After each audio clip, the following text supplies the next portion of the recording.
Hello and welcome to ONTV News. I'm your host, Taylor Goldman.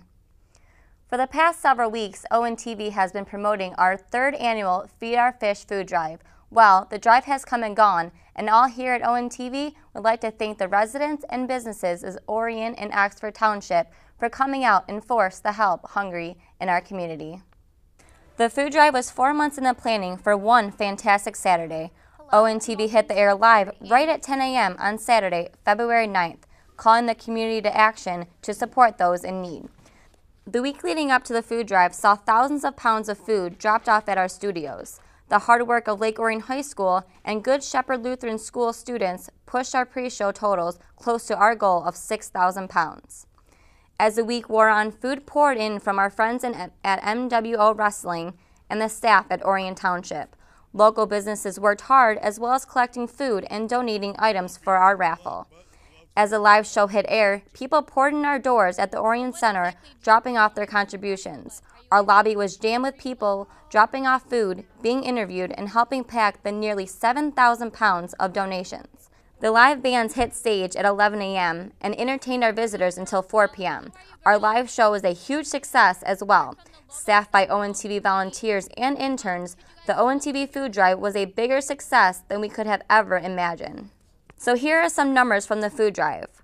Our collection goal for the food drive was 6,000 pounds. While that number was blown out of the water, residents and businesses from Orion and Oxford helped raise close to 8,000 pounds of food and over $1,200. The $1,200 in cash equates to roughly 800 pounds of additional food fish can purchase. The big donation of the drive was 1,056 rolls of toilet paper.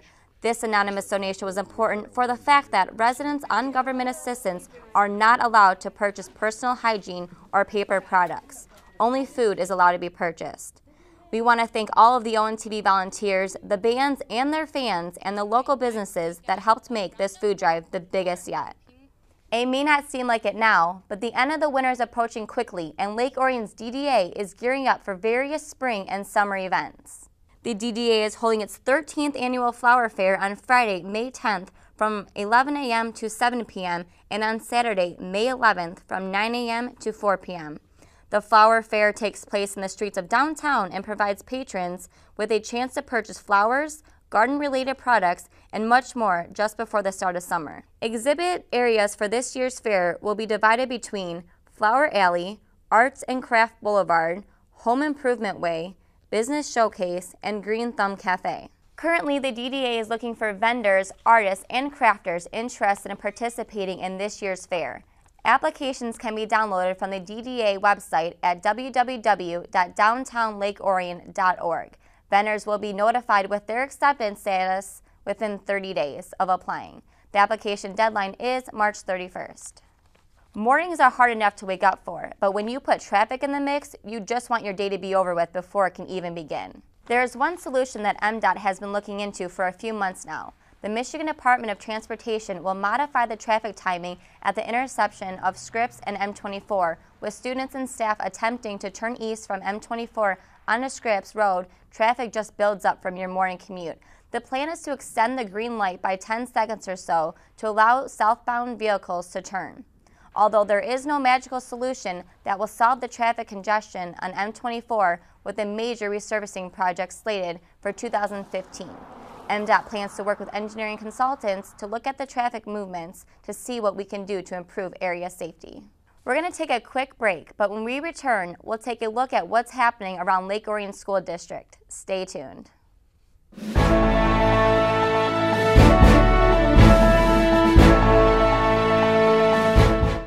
We own a Habitat home. I love working on my Habitat home.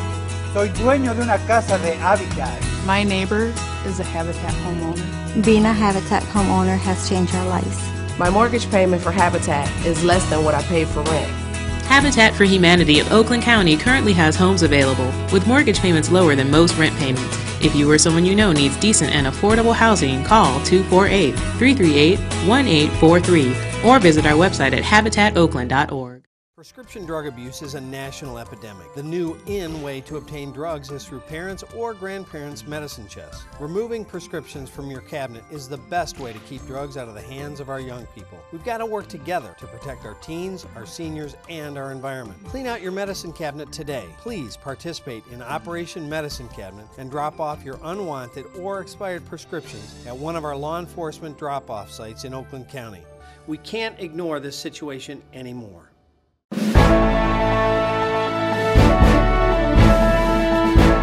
Welcome back. I'm Taylor Goldman. Dale Goby, Director of Transportation for Lake Orion Schools, must be all smiles. The Michigan State Police just awarded Orion Schools a certificate of excellence for perfect maintenance on all 70 buses in the 2011-2012 fleet.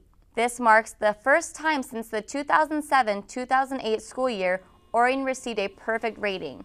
To earn this accommodation, each bus in the Orion fleet undergoes a 339-point inspection. The inspection goes through items such as glass and windshields, sheet metal, lighting, and more serious elements like brakes, steering, suspensions are checked by state police for deficiencies. To see what the Transportation Department is up to, or if you have any further questions about the Certificate of Excellence, contact Mr. Goby at 248-391-5455.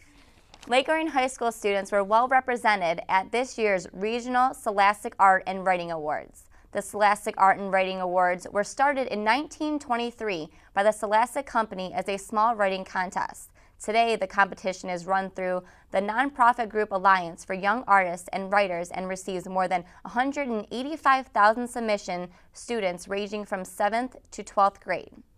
Scholastic has 28 different categories, which includes everything from ceramic to drawing, sculpture, photography, film design, and writing categories. Submissions can be awarded a gold key, a silver key, or an honorable mention.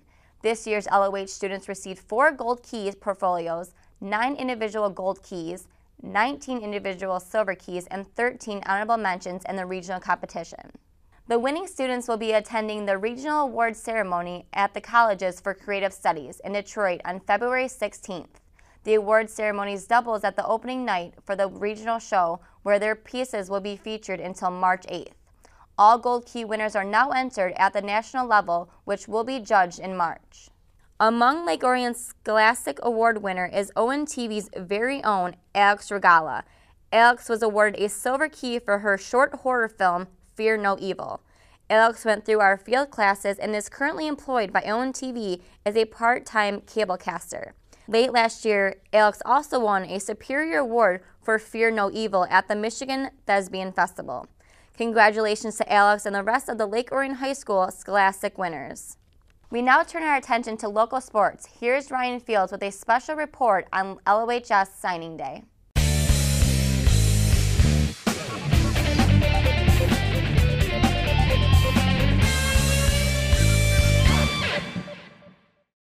Last Tuesday, February 6th, 5 Lake Orion student athletes signed their letter of intent. With 4 sports being represented, it was a diverse group. 10 years ago, I said this is going to be a renaissance for Lake Orion athletics, and we're going to start receiving some of those scholarships that I think we should have received earlier. First up was Hannah Kish, soccer player and the only girl athlete signing a letter of intent. She's a midfielder, the only player in her class that has been on the varsity all 4 years of her high school career. She was originally brought in to be a defensive specialist and has developed into an all-around consistent player that we can use anywhere on the field that she is needed. Who decided to continue her education and sporting endeavors at Pfeiffer University, which is located in North Carolina. Here is what Kish says on why she chose Pfeiffer over the other schools that offer her. It had a really good academic program and a soccer program, so it was a perfect fit for me. Next up was the Dragons cross-country track star, T.J. Carey. The 4-time All-State cross-country runner chose to attend Missouri University. When asked about the role that his family has on him playing sports, Carey explained how their love and support helped him get to where he is now. Yeah, they're very supportive. Always willing, like, if I need new shoes, they'll go out and give me new shoes. Or if they come to all my meets, supporting me. My dad's never missed one meet, neither's my mom. It's just like stuff like that just really helps me out. Southpaw slugger Ryan Lambert decided to spend his next 4 years at Madonna University. Talking about Ryan over here, the first thing that comes to my mind is priorities. He gets it with family, he gets it with school. With a 3.9 GPA, Lambert will receive a 50% academic scholarship and a 50% athletic scholarship. Here's Lambert with why he made the decision to attend Madonna University. The money was a big factor, and also the coaches, sitting and talking with them. I really enjoyed them. They're good people, and they have a really good baseball team. The next 2 athletes to sign on the dotted line are both football players. First up, Chaz Miller, all-conference wide receiver and a great basketball player, chose to catch passes for the Cardinals of Saginaw Valley State. He's a 2-year all-conference player. For both years, he led our team in receptions and touchdown receptions. He was also selected as our big play player of the year the past 2 seasons. Next up was All-State linebacker Derek Williams. Williams, who was the emotional leader for the Dragons this past year, chose to stick with the green and white and fly with the Eastern Michigan Eagles. The family-like atmosphere is one of the reasons why Williams chose Eastern. I picked Eastern because when I went up there, the people were cool, and all the players were cool, and it felt like a family. From here to go there, it felt like the same thing, just like a big family up there. With all of the focus on the athletes' athletic abilities, Athletic Director Bill Reese reminds us that they are student athletes and may be better in the classroom than on the field. No, we have a real rigorous academic coursework here that is accomplished here at Lake Orion, so a lot of AP classes. We find out that our athletes actually exceed the general population. The grade point average for the general student here is 3.0, but for athletes is 3.2. So you can see our athletes are taking tougher and tougher classes and doing better and better on ACT tests and standardized testing like that. That's it for ONTV Sports. I'm Ryan Fields. Now back to the desk. Thanks, Ryan. That's it for this edition of ONTV News. Visit our website at OrionONTV.org for additional news and information on upcoming events or programs. On behalf of the entire crew, I'm Taylor Goldman. Thanks for watching. We leave you with some sights and sounds from Music Night at Orion Center featuring the North Oakland Concert Band. Enjoy. Like a song that clings to me, for you, this clings to me.